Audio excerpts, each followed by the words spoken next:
Hello everyone, and welcome to my BNB CBS Gossip 24 channel.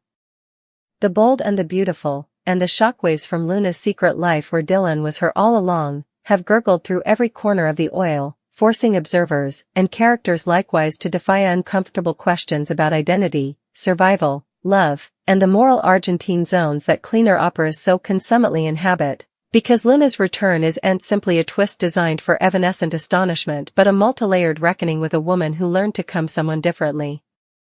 In order to endure, to observe, and maybe to reclaim a narrative that was formerly ripped from her hands, to ask whether Luna is a fabricator or a victim is to ask whether survival under pressure should be judged by the norms of safety or the norms of honesty, and the show's brilliance lies in how it refuses to give an easy answer, rather offering a portrayal of a woman whose metamorphosis into Dylan was both a guard and an armament, a disguise that allowed her to move through spaces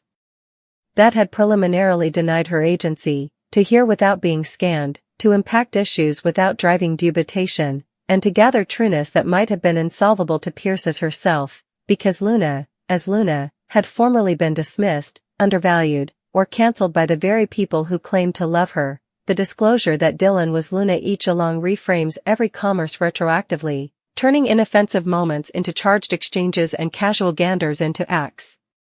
of computation or tone restraint, inviting the followership to rewatch the history with a new lens that recognizes the discipline it must have taken to maintain the ruse, the loneliness of inhabiting a persona that could no way completely belong to her, and the constant threat of exposure that floated over every breath, every slip of the lingo, every spontaneous gesture that might betray the verity. And this is where the contradiction of fabricator versus victim becomes especially fraught, because deception implies intent to harm or manipulate for gain, while victimhood suggests a response to detriment formerly foisted, and Luna's bow contains rudiments of both without neatly collapsing into either order. As Dylan, she deceived, yes, but what did she truly gain beyond propinquity, information, and the fragile vision of control in a world that had preliminarily rendered her helpless? And what did she lose beyond her name, her voice, and the simple quality of being honored as herself? Because living as Dylan meant living with a constant split, a disunited tone that had to perform confidence while suppressing pain, that had to accept fellowship without closeness, and that had to watch from the sidelines as opinions were made about her life without anyone realizing she was present, hearkening, flashing back. The show underscores this cerebral risk by threading subtle moments of vacillation and quiet anguish into Dylan's just long before the reveal, moments that now read as the crevices of a woman stretched thin by the labor of tone erasure, and when the verity eventually comes out, when Luna stands revealed not as a busybody but as a survivor, the question shifts from how could she do this, to what happened to her that made this feel like the only feasible path. Because The Bold and the Beautiful has always been at its stylish when it uses glamour and psychodrama to interrogate deeper social dynamics, and Luna's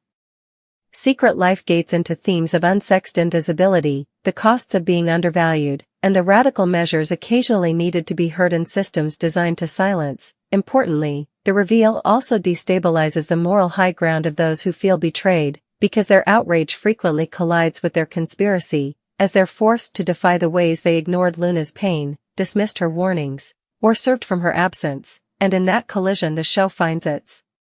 utmost reverberative pressure, suggesting that deception doesn't arise in a vacuum but is cultivated by surroundings that award conformity and discipline vulnerability. Luna's choice to come Dylan can be read as an act of tone preservation in a culture that offered her many druthers, and yet the emotional wreckage left in the wake of her secret cannot be ignored. Because connections erected on false domain fracture under the weight of disclosure, trust shatters, and the pain of those who feel manipulated is real, indeed if their understanding of the stakes was deficient, and this is where the narrative refuses to sanctify Luna as a pure victim, rather holding her responsible for the detriment caused while also contextualizing her conduct within a frame of survival, a balance that elevates the plot beyond gimmickry into commodity that feels both woeful and mortal. The metamorphosis itself is emblematic, because Dylan wasn't simply a disguise but a commentary on access, on how else the world responds depending on who it believes you to be, and Luna's capability to navigate spaces as Dylan exposes the arbitrary walls that had constrained her ahead, making the reveal a notice of perception as important as a particular concession. And when the mask falls, the shock is amplified by the recognition that the capability, sapience, and strength everyone attributed to Dylan were Luna's all along, traits that had been overlooked when she presented as herself, and this recognition forces a collaborative reckoning not just with Luna's deception but with the impulses that made it effective. Also, the plot resonates because it glasses real-world jests of people who feel compelled to law switch, to hide aspects of themselves, or to borrow indispensable individualities to survive professionally or socially, and while the cleaner pieces frame heightens the drama, the emotional verity remains predicated in the universal desire to be safe, to be seen, and to have one's story conceded, and Luna's return as herself, stripped of the Dylan persona, is therefore both a homecoming and an exposure, a moment of recovery that's also a moment of vulnerability, because now she must face the consequences without the armor that formerly defended her. The fate of the reveal becomes a gauntlet for every relationship touched by Dylan, as characters grapple with grief for a person who no way truly was, wrathfulness at the woman who orchestrated the vision, and guilt for the ways they may have failed her, and these clashing feelings ensure that the plot avoids simplistic judgments, rather unfolding in swells of battle, denial, empathy,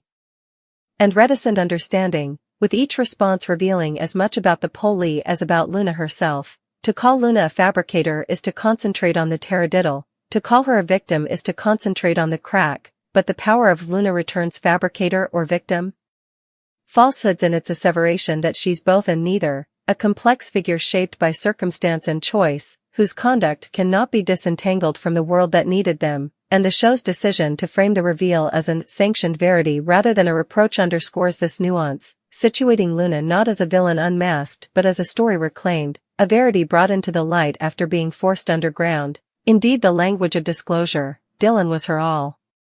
along, suggests durability rather than relief, inferring that Luna did end evaporate but acclimated, that her substance persisted beneath the performance, and that the real tragedy lies not in the deception itself but in the conditions that made such a deception feel essential. And as the narrative moves forward, the question of redemption looms, not as a matter of remission alone but as a test of whether the community can learn from its failure, whether it can produce space for Luna to live without disguises, and whether trust can be rebuilt on the foundation of honesty rather than necessity. In this sense, Luna's return is lower about the shock of the reveal than about the occasion it presents, an assignation to interrogate how individualities are constructed and constrained, how power operates in subtle ways, and how empathy can attend with responsibility. And for long-time observers, the plot resonates as a definitive bold and the beautiful moment, blending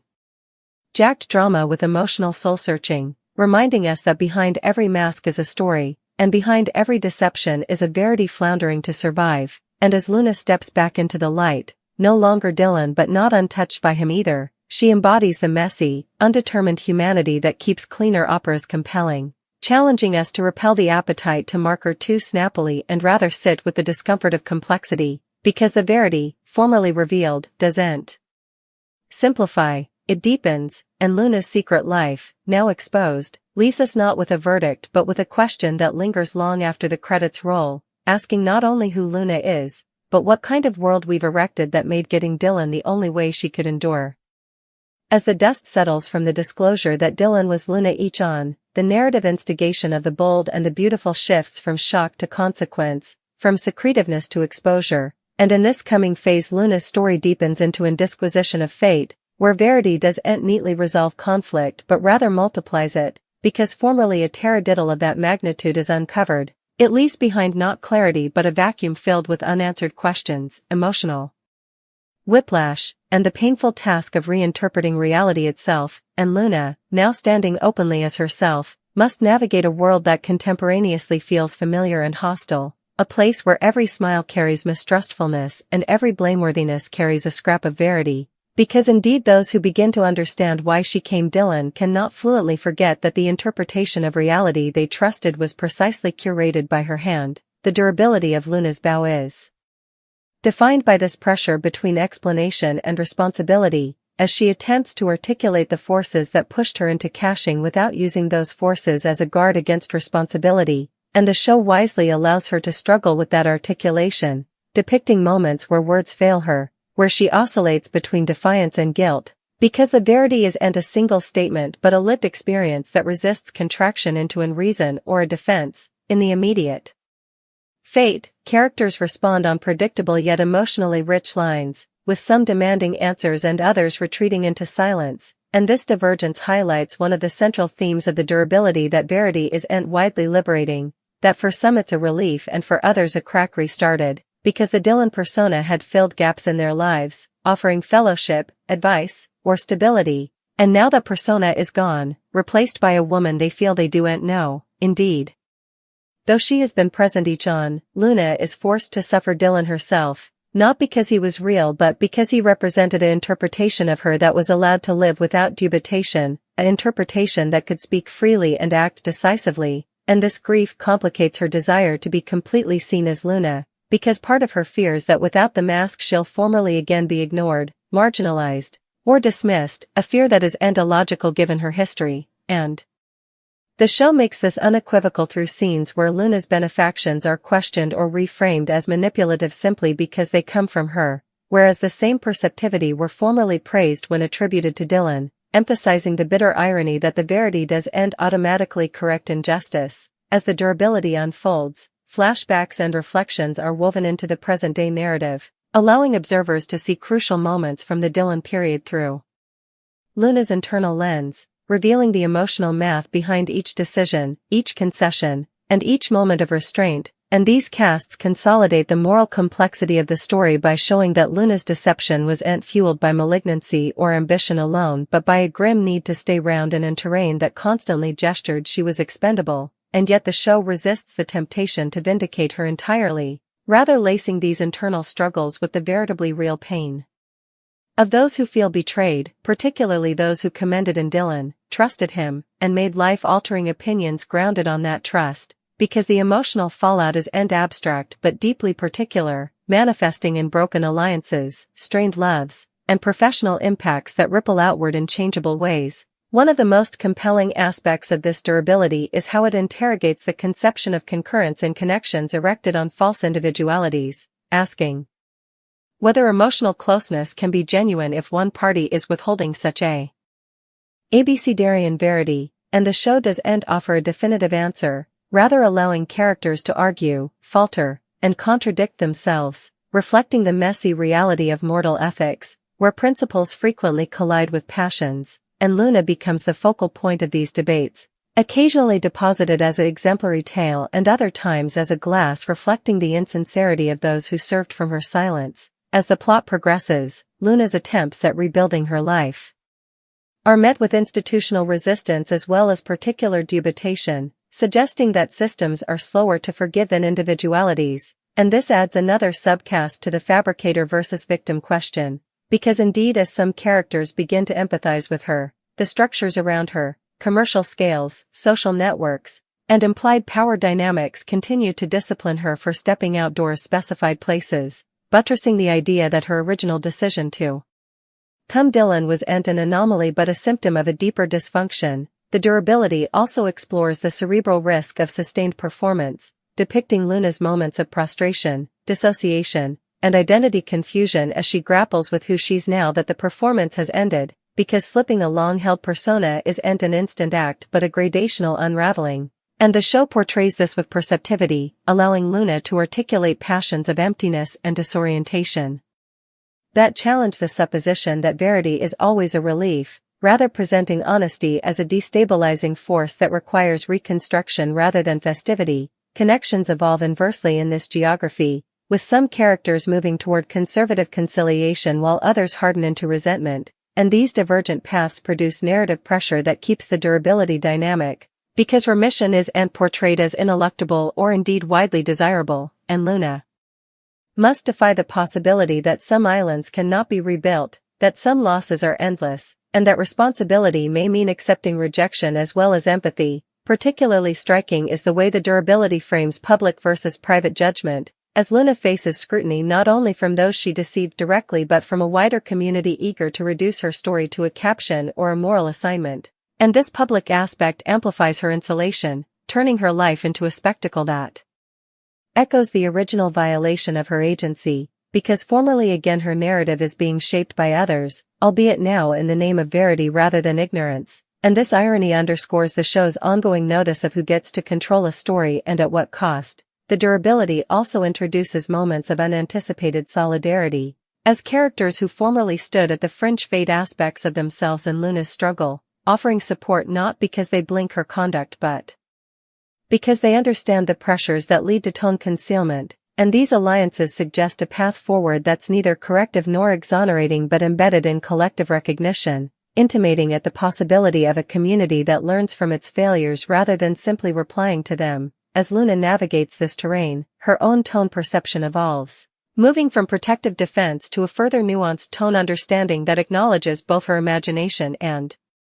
her detriment, and this elaboration is crucial to the durability's emotional lucre, because it positions growth not as redemption granted by others but as responsibility claimed by the tone, a process that's ongoing and efficient, marked by lapses and moments of clarity, and the show allows this process to unfold sluggishly, defying the cleaner piece's impulse to resolve everything through a single battle or concession. Rather, the durability emphasizes abidance, showing Luna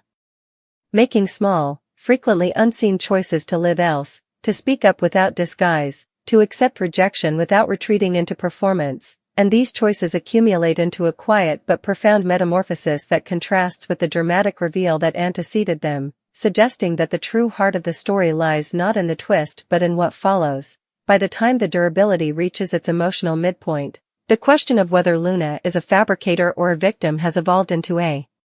further extensive inquiry about responsibility within systems of inequality, about the ethics of survival, and about the possibility of rebuilding trust in surroundings that have historically failed to cover the vulnerable, and the show invites observers to sit with this complexity rather than seeking check, because Luna's story, like numerous real stories of concealment and disclosure, does end with exculpation or commination but with an ongoing concession between tone and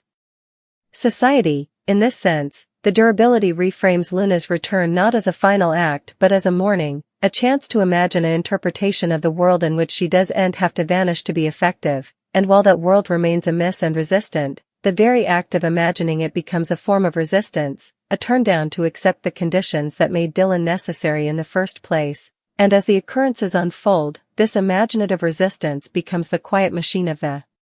narrative, driving moments of stopgap amid conflict, suggesting that while the verity may not undo the history, it can illuminate paths forward, and Luna, standing at the crossroad of detriment and mending, becomes less a symbol of deception and further a testament to adaptability, embodying the uncomfortable but essential verity that people are infrequently one thing or the other. That survival and morality are frequently entangled, and that understanding begins not with judgment but with the amenability to hear to the stories beneath the masks we're so quick to condemn. As this chapter of the story continues to unfold, the long shadow of Dylan doesn't simply fade with time but lingers as a cerebral echo, shaping how Luna is perceived and how she perceives herself, because individualities that are lived intensively, indeed under false pretenses, do not evaporate the moment the verity is spoken, and Luna must now attune the confidence, resoluteness, and autonomy she exercised as Dylan with the vulnerability and scrutiny she faces as herself, a conciliation that becomes one of the most still important vestments in the narrative, as it forces her to ask whether those traits belong to the disguise or whether the disguise simply gave her authorization to express corridor of herself the world had preliminarily suppressed. This internal reckoning is imaged externally as characters begin, sluggishly and inversely, to fate that the rates they respected in Dylan were no way fabricated but diverted, and this consummation carries its own discomfort, because it exposes how fluently they accepted strength when it came wrapped in a different identity while questioning it when it came from Luna, turning the fate of the reveal into in charge not only of her deception but of their collaborative blindness. In these moments, the plot shifts from reactive drama to reflective notice, using Luna's insulation as a lens through which to examine how communities respond to inconvenient trueness, because while reproach thrives on exposure, healing demands tolerance, nuance, and an amenability to sit with nebulosity, rates that are in short force when treason feels particular, and Luna's turndown to vanish again, to retreat into silence or tone erasure, becomes an act of quiet defiance. motioning a turning point where survival is no longer defined by hiding but by abidance in plain sight. She's no longer Dylan moving unseen through the perimeters but Luna standing openly in the center of conflict, absorbing judgment without diverting it, and this shift reframes her bow from one of concealment to one of courage, not because she's absolved, but because she chooses to remain present indeed when presence is painful.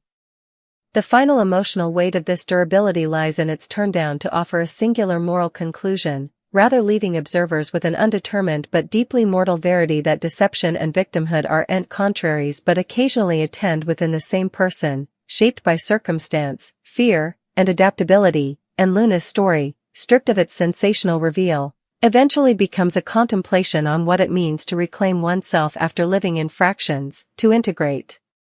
The corridor forged in secretiveness with the tone that must now face the world actually. As the narrative moves forward, it does so without erasing the damage done or the imagination needed to survive it, suggesting that the most radical outgrowth isn't remission or discipline but understanding, an understanding that recognizes how fluently people are driven into disguises when authenticity is unsafe, and how delicate it's to step back into the light once the mask has done its work. And in this undetermined space where responsibility and empathy attend, Luna's return finds its truest meaning, not as a twist to be consumed, but as a story that lingers, challenging the followership to review how snappily they label, how readily they judge, and how frequently they fail to ask what pressures turn verity into a liability, leaving us with the unsettling but necessary consummation that occasionally the most meaning question isn't why someone prevaricated, but why the verity felt insolvable to live with in the first place.